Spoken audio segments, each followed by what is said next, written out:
स्वागत है आप सभी लोगों का। मेरे प्रिय साथियों, आज एक नई श्रृंखला हम लोग शुरू कर रहे हैं भारतीय भूगोल का, जिसमें आरआरबी एनटीपीसी के सपने को, संकल्प को बिल्कुल पूरा करने की ये श्रृंखला है। तो आइए जुड़िए हमारे साथ और आखिरी तक बने रहिए और सवालों को सॉल्व करते रहिए, जिनका आंसर आपको पता है, जवाब भी देते चलिए। शुरुआत करते हैं। ये श्रृंखला का पहला सवाल है, अंतरिक्ष विज्ञान के संदर्भ में निम्नलिखित में से किस ग्रह का एक भी उपग्रह नहीं है? तो वो कौन से हैं? शुक्र और बुध। दो ऐसे हैं, हमारे कुल 8 ग्रहों में 2 ऐसे ग्रह हैं, शुक्र और बुध, जिनके पास एक भी उपग्रह नहीं है। पृथ्वी के पास एक है, पृथ्वी के पास एक उपग्रह है जिसका नाम क्या है? चंद्रमा। आप सभी जानते भी हैं पृथ्वी के पास मात्र एक है, शुक्र और बुध के पास एक भी नहीं है। सबसे ज़्यादा इस समय किसके पास हो चुके हैं? बृहस्पति के पास 182 के लगभग। और दूसरा सबसे ज़्यादा उपग्रहों वाला ग्रह कौन है? शनि है। कौन सा है? शनि है। तो ध्यान में रखना। आइए हम इसी से संबंधित एक दृश्य आपको दिखाते हैं, सौर मंडल से संबंधित प्रश्न। तो सूर्य एक तारा है और सूर्य के बाद कौन सा है? मर्क्यूरी यानी बुध है। बुध के बाद फिर आपका शुक्र वीनस है, उसके अर्थ अर्थ है, फिर आपका मार्स मंगल है, जुपिटर है, सटर्न है, यूरेनस है और नेपच्यून है। अब यहाँ से मैं आपको कुछ सवाल कराने वाला हूँ, उसको ध्यान से देखिए। तो बुध, शुक्र के सबसे पास ग्रह का नाम क्या है? बुध। ये सवाल खूब बार पूछा गया है कि शुक्र के सबसे नज़दीक ग्रह का नाम क्या है? बुध। दूसरा सवाल पूछा जाता है, पृथ्वी के सबसे नज़दीक ग्रह का नाम क्या है? शुक्र। क्या है? शुक्र है। अब बात करते हैं, सबसे छोटे ग्रह का नाम क्या है? बुध। और सबसे बड़े ग्रह का नाम क्या है? बृहस्पति। ठीक है, ध्यान से सुनते चलना। सूर्य के सबसे पास ग्रह का नाम क्या है? तो वो है बुध। और सबसे दूर ग्रह का नाम क्या है? वरुण। क्या नाम है? वरुण। ये सूर्य से सबसे दूर ग्रह है। ठीक है। अब सवाल एक आखिरी, वो सुनना।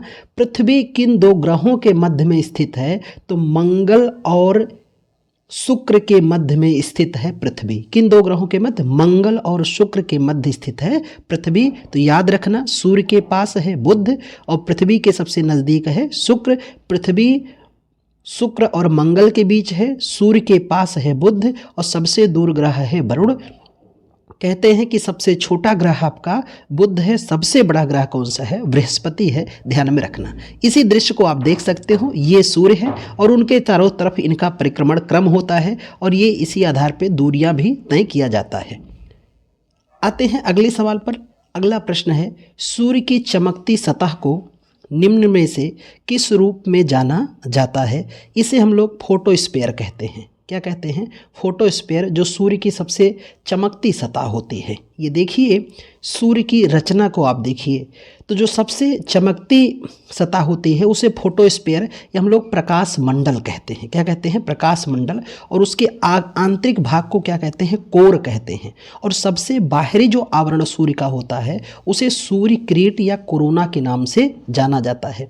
प्रकाश मंडल के ऊपर के जो क्षेत्र होते हैं उन्हें हम लोग वर्णमंडल या क्रोमोस्फीयर के नाम से जाना जाता है। ये सूर्य की रचना है और सूर्य एक तारा है। आकाश गंगा के निकटतम सर्पिल गैलेक्सी कौन सी है? तो वो है आपकी एंड्रोमेडा गैलेक्सी नाम है। क्या नाम है? Andromeda Galaxy. वह क्षेत्र जहाँ स्रोत से आने वाला सारा प्रकाश अवरुद्ध हो जाता है उसे किस नाम से जानते हैं? उम्ब्रा के नाम से। किस नाम से? उम्ब्रा के नाम से जाना जाता है। सूर्य और चंद्रमा द्वारा पृथ्वी को एक ही दिशा में गुरुत्वीय रूप से खींचने का कारण क्या बनता है? तो उसे हम लोग कहते हैं वसंत ज्वार। क्या कहते हैं? वसंत ज्वार। सूर्य चंद्रमा यानी ये सन हो गए, और फिर बात करें तो मून की, चंद्रमा हो गए, और ये आपकी है अर्थ यानी पृथ्वी। तो अगर ये सभी का जोर, सूर्य और चंद्र का जोर इस पृथ्वी पर लगता है तो उसे हम लोग वसंत ज्वार, उस समय बृहद ज्वार की स्थिति बनती है। तो समुद्री लहरों का ऊपर भाग उठना ज्वार है और फिर नीचे गिरकर वापस जाना भाटा कहलाता है। उष्मा बजट क्या है? तो ऊष्मा बजट है पृथ्वी द्वारा अवशोषित आने वाली ऊष्मा और विकिरण के रूप में बाहर जाने वाली ऊष्मा के बीच के संतुलन को ऊष्मा बजट कहा जाता है। उत्तर ध्रुव प्रभा अरोरा बोरियालिस के बारे में कौन सा कथन सही है? तो इसका सही है कि पृथ्वी या पृथ्वी के आकाश में प्रदर्शित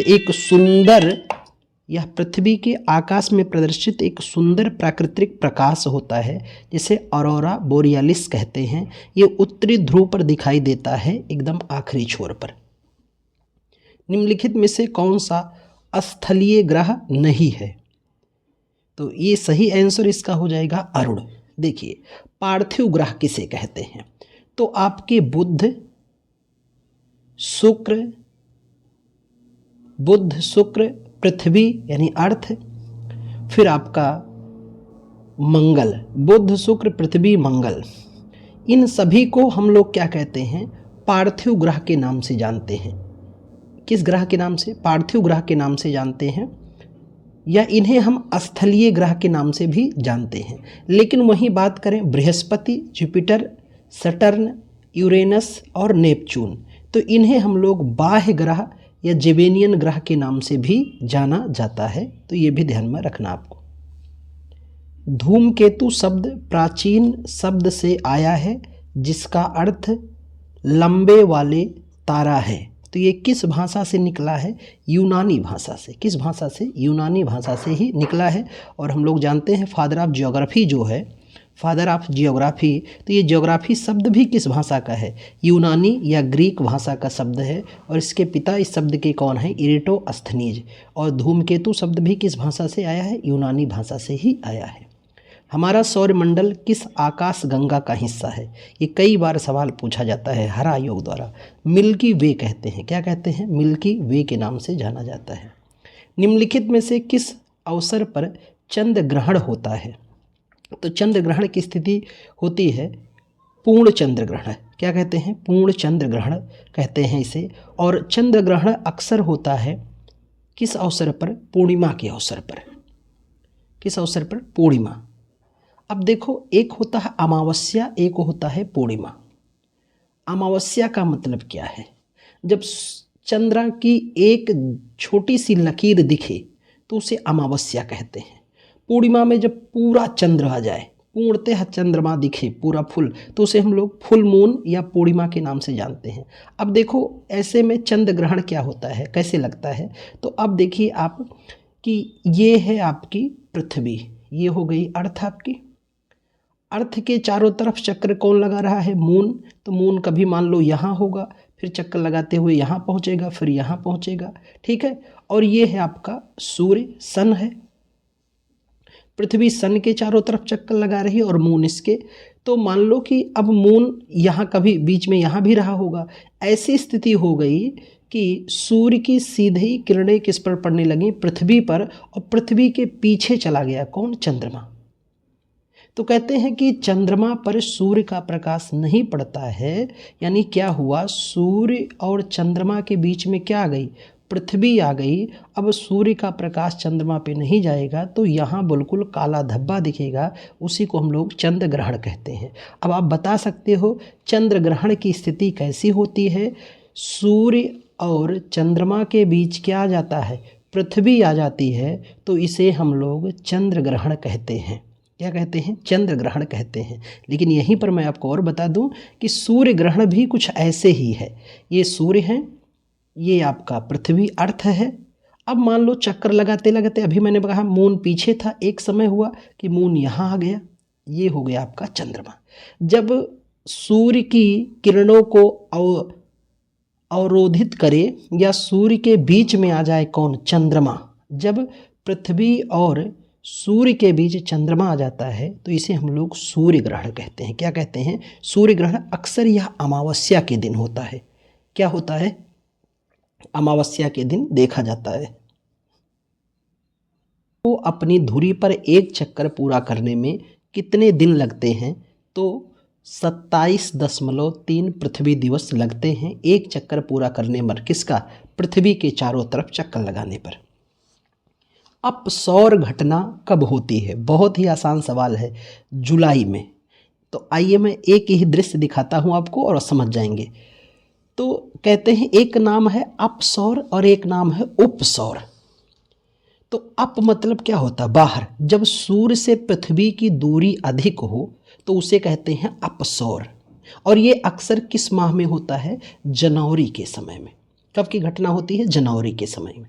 लेकिन उपसौर जब पृथ्वी के समीप होता है, कौन? सूर्य, तो उस समय दूरी कितनी हो जाती है? 14.70 करोड़। जब करीब होगा और जब दूर होगा तो 15.21 करोड़।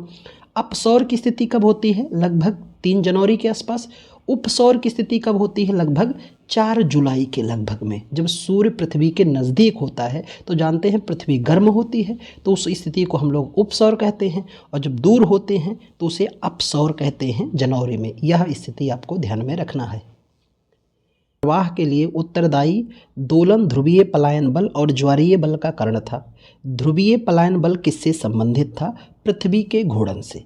अब मैं आपको यहाँ बात करूँ कि पृथ्वी की 2 गतियाँ होती हैं।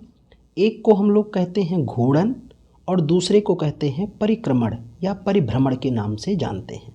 तो जब पृथ्वी अपने ही अक्ष पर घूमती है पश्चिम से पूरब, इसीलिए देखो सूर्योदय किधर होता है? पूरब, क्योंकि पश्चिम से पूरब जा रही है, तो अपने अक्ष पर घूमती है और दिन और रात की घटनाएं होती हैं, डे एंड नाइट। ये किसकी वजह से होता है? घूर्णन की वजह से। लेकिन पृथ्वी सूर्य के चारों तरफ जो चक्कर लगाती है उसे परिक्रमण कहते हैं। यह एक वार्षिक गति होती है। तो देखो घूर्णन कैसी गति है?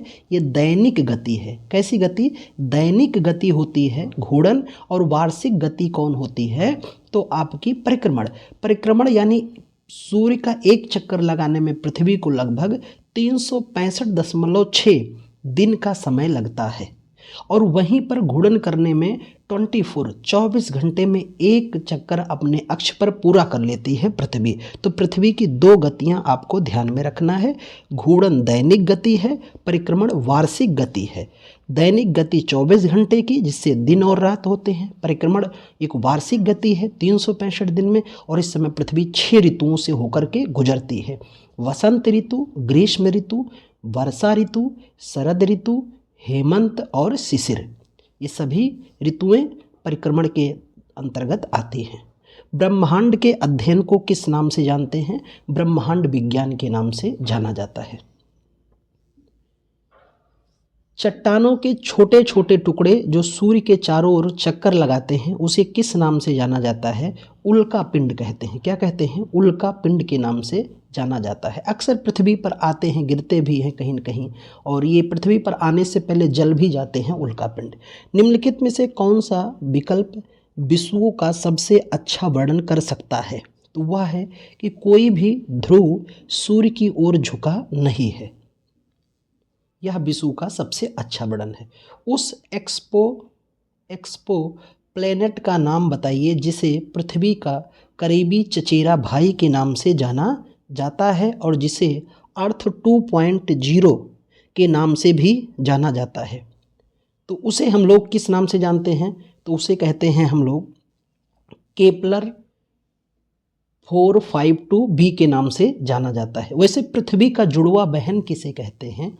तो आप सभी जानते हैं पृथ्वी का जुड़वा बहन कहते हैं शुक्र को। किसे कहते हैं? शुक्र को। और शुक्र को सांझ का तारा, भोर का तारा, यानी मॉर्निंग स्टार और इवनिंग स्टार के नाम से भी जानते हैं। यहाँ प्रेशर कुकर की दशा भी पाई जाती है। पृथ्वी के अलावा एकमात्र ग्रह मंगल है जहाँ जीवन की संभावना तलाशी जा रही है। पृथ्वी के अलावा एकमात्र। पृथ्वी सूर्य के चारों ओर कितनी गति से चक्कर लगाती है? स्पीड कितना हो है? तो 67,000 मील प्रति घंटा की रफ्तार से चक्कर लगाती है। किस ग्रह को पृथ्वी का जुड़वा ग्रह कहते हैं? चलो कमेंट करके बताओ। मंगल, चंद्रमा, शुक्र और कार्ला। अभी मैंने इसकी बात की है। निम्नलिखित में से कौन सा कथन सही नहीं है? तो सही नहीं कथन की, गलत कथन की पहचान करना है कि सौर मंडल 2.3 अरब वर्ष पुराना है। ये गलत है, इससे ज़्यादा प्राचीन सौर मंडल है। पृथ्वी ग्रह के सौर मंडल में अधिकतम उपग्रह है, सही है। तो सबसे ज़्यादा उपग्रहों वाला ग्रह कौन सा हो चुका है? बृहस्पति, लगभग 182 के आसपास है। बुध सूर्य के सबसे निकट है, सही है। शुक्र के ग्रह का कोई भी प्राकृतिक उपग्रह नहीं है। निम्नलिखित में से कौन सी त्रिज्या की दृष्टि से सबसे छोटा बौना ग्रह है? तो वह है आपका सेरेस। क्या नाम है? सेरेस। निम्नलिखित में से कौन सा ग्रह अपने कुल चंद्रमा के साथ गलत रूप से जोड़ा गया है? तो उसे हम कहते हैं मंगल 4। क्या कहते हैं? मंगल 4 के नाम से जानते हैं। सूर्य के पास पृथ्वी तक पहुंचने में कितना समय लगता है? बहुत बार ये सवाल आ चुका है। 8 मिनट 20 सेकंड। कितना समय? 8 मिनट 20 सेकंड। कहीं कहीं आपको 8 मिनट 16 सेकंड मिलेगा, कहीं कहीं आपको 8 मिनट 18 सेकंड मिलेगा, पर अधिकतम 20 सेकंड तक इसका डाटा होता है। इसमें एक चीज़ निश्चित है, क्या? 8 मिनट। बाकी सेकंड हर आयोग में अलग अलग दिए जाते हैं। भूमध्य रेखीय तल और कक्षीय तल एक दूसरे से किस कोण पर झुके हुए होते हैं? तो वो हैं 23.5 डिग्री पर। कितने डिग्री पर? 23.5 डिग्री पर। पूर्णिमा के बाद अगले 14 दिनों में जहाँ चंद्रमा पतला होता रहता है और अदृश्य हो जाता है, उसे क्या कहते हैं? तो उसे हम लोग चंद्रमा की क्षयन अवस्था कहते हैं। क्या कहते हैं? चंद्रमा की क्षयन अवस्था। यानी पूर्णिमा के बाद चंद्रमा कम होते होते होते होते बिल्कुल एकदम समाप्त की अवस्था पे आता है और फिर अमावस्या से न्यू मून से दिखाई देना शुरू हो जाता है। ध्रुव तारा एक स्थान पर स्थिर क्यों दिखाई देता है जबकि अन्य सभी तारे पूर्व से पश्चिम की ओर चलते हुए प्रतीत करते हैं? क्योंकि ध्रुव पर तो ऐसी स्थिति क्यों है? क्योंकि ध्रुव तारा पृथ्वी की धुरी की दिशा में स्थित है, जिस पर पृथ्वी घूमती है पश्चिम से पूर्व। चंद्रमा की किस अवस्था में चंद्रमा अदृश्य हो जाता है? अब देखो ये सवाल पुनः पूछा है। अमावस्या को, न्यू मून को, है ना, एकदम चंद्रमा की पतली लकीर दिखेगी। अगर आप कभी आकाश को भूल चूक से देखते होंगे, आजकल युवा आकाश से ज़्यादा मोबाइल देख रहे हैं, है ना, तो न्यू मून, अमावस्या और फुल मून मतलब पूर्णतः जब चंद्रमा दिखाई देता है पूरा भरा हुआ, तो उसे हम लोग कहते हैं पूर्णिमा। वह सबसे प्रसिद्ध तारामंडल कौन सा है जो गर्मियों की शुरुआती रातों में दिखाई देता है और भालू के आकार का होता है? उसे हम लोग कहते हैं सप्तर्षि तारामंडल। ये बिल्कुल आकाश में 7 तारे दिखाई देते हैं एक स्थान पर, उन्हीं को हम लोग सप्तर्षि तारामंडल कहते हैं। पूर्णिमा तिथि को पहला दिन मानते हुए किस दिन चंद्रमा अदृश्य हो जाते हैं? तो वह 15वें दिन। देखो हिंदी मास, अगर आप हिंदी मास जानते होंगे तो, हिंदू पंचांग अगर जानते होंगे तो हिंदी मास भी जानते होंगे। हिंदी का पहला यानी हिंदू पंचांग का हिंदी मास पहला जो होता है वो होता है चैत्र। कौन सा? चैत्र। और आखिरी महीना क्या होता है आपका? तो आखिरी है फाल्गुन। बाकी याद होगा आपको, चैत्र, बैसाख, ज्येष्ठ, आषाढ़, श्रावण, भाद्रपद, अश्विनी, कार्तिक, मार्गशीर्ष, पौष, माघ, फाल्गुन, ये 12 महीना है। और शुरुआत होती है हिंदी मास की कब? मार्च से। कब से? मार्च से। तो हमारा पहला महीना चैत्र का होता है और हमारा हैप्पी न्यू ईयर भी चैत्र है, पर हम लोग ग्रेगोरियन कैलेंडर के अनुसार जनवरी को मनाते हैं। अब हिंदी मास में 2 पक्ष होते हैं। एक कहते हैं कृष्ण पक्ष। कौन सा पक्ष? कृष्ण पक्ष। और एक होता है शुक्ल पक्ष। ये कृष्ण पक्ष जो होता है 15-15 दिन का 2 पखवाड़ा है। ये भी 15 दिन का होता है और यह भी 15 दिन का होता है। कृष्ण पक्ष जो है ये 15 दिन का। इसमें अब कृष्ण पक्ष आप कैसे जानोगे? तो अक्सर इसको चोरों की रात भी कहते हैं, यानी जब आकाश में चंद्रमा ना दिखाई दें तो कृष्ण पक्ष होता है, और जब दिखाई देते हैं तो उसे हम लोग क्या कहते हैं? शुक्ल पक्ष कहते हैं। तो आज का ये सुपर 30 क्वेश्चन आपके लिए था। सेशन कैसा लगा कमेंट करके बताना, और अगले सेशन पे पुनः सुपर 30 क्वेश्चन ज्योग्राफी के लेकर के मिलेंगे। ये सेशन पुनः रेगुलर चल रहा है। आप इसके पहले हम लोगों ने इस पर हिस्ट्री कंप्लीट कर लिया है, पॉलिटी कंप्लीट कर लिया है, अब बारी किसकी है? ज्योग्राफी की। उसके बाद इकोनॉमिक्स और साइंस, पूरा जीएस कवर किया जाएगा विद करंट अफेयर और स्टैटिक के साथ। स्टैटिक